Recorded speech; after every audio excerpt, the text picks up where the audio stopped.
Мен азыр катуу белгилеп айтпадым ректорлорго да мына. Бүгүнкү күнгө чейин жанакы списокту бериле экен.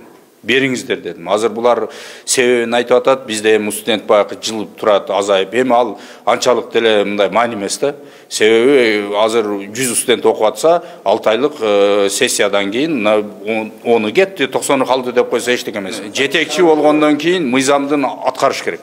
Мыйзам бир эле бир бейбечарага же бир жөнөкөй инсанга же бир кембагал адамга иштебеш керек. Мыйзам Кыргызстандын жаранында бай болосунбу, кедей болосунбу, мансапта отурасыңбы, же ишиң жокпу, баарына бирдей иштеш керек.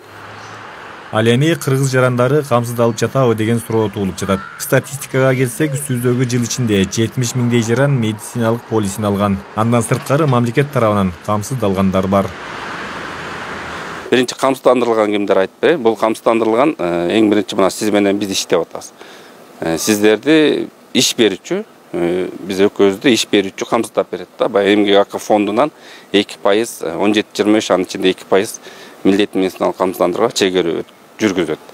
Анан 6 категория бар. Бул биздин ата-энелерибиз, пенсионерлер, аларга анан балдар кирет.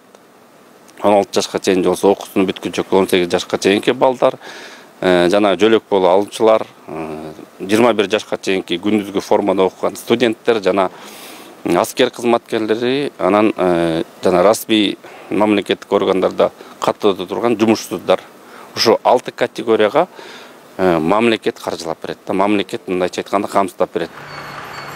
Ал эми андан сырткары өз алдынча иш алып баргандар, жеке компанияларды иштеткендер, айдоочулар жана башка жарандар сөзсүз түрдө полис алышы керек. Ал үчүн кыргыз жарандары 1 жылдык камсыздандырууга 1722 сом төлөсө, чет өлкөлүк жарандар 16300 сомдун тегерегинде акча төлөшөт. Чынарбек Алипбеков, Муслим Ахмеджанов, УТРК Ош.